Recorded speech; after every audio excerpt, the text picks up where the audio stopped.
Your mind is like a balloon. It's simple, but dangerous if you don't understand it. A balloon doesn't choose what fills it, it just expands with whatever you put inside or whatever gets inside. And that's your mind. If you don't take control of what goes in, fear will go in, doubt will go in, comparison, insecurity, lust, anger. It will just all go in because something is always filling your mind. But here's the problem. Most people think that they're in control, but they're not. They wake up, they grab their phone, they doom scroll for an hour, and I'm guilty of this. And just like that, their balloon is filled with noise.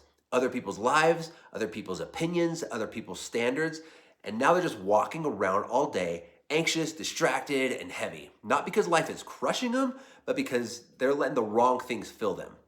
You have to guide your mind though, because if you don't guard your thoughts will start guarding you. They'll build walls, they'll create fear where there's no actual threat. They'll convince you that you're not enough, you're not ready, you're not capable. And now instead of leading your life, you're being led by what's in your head. But here's the truth. You decide what fills the balloon. You decide on what you meditate on, you decide what you listen to, you decide the voices that you give access to your mind. Every thought you entertain, every image that you dwell on, every word you replay, you are adding air. So here's the question. What are you filling your mind with?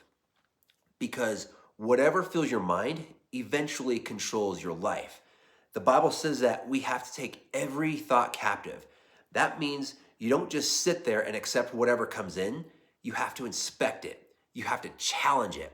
You ask, does this align with the truth? Does this build me? Does this bring me closer to who God is calling me to be? Because if not, you can't just let it stay. You don't negotiate with toxic thoughts. You don't entertain lies. You replace them.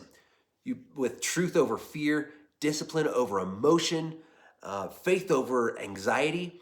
Your mind is a balloon, and every day it's being filled. So we have to be intentional. We have to guard what goes in, so it doesn't control what comes out. Because if you take control of your mind, you take control of your life. Now, go fill your mind with something that makes you stronger.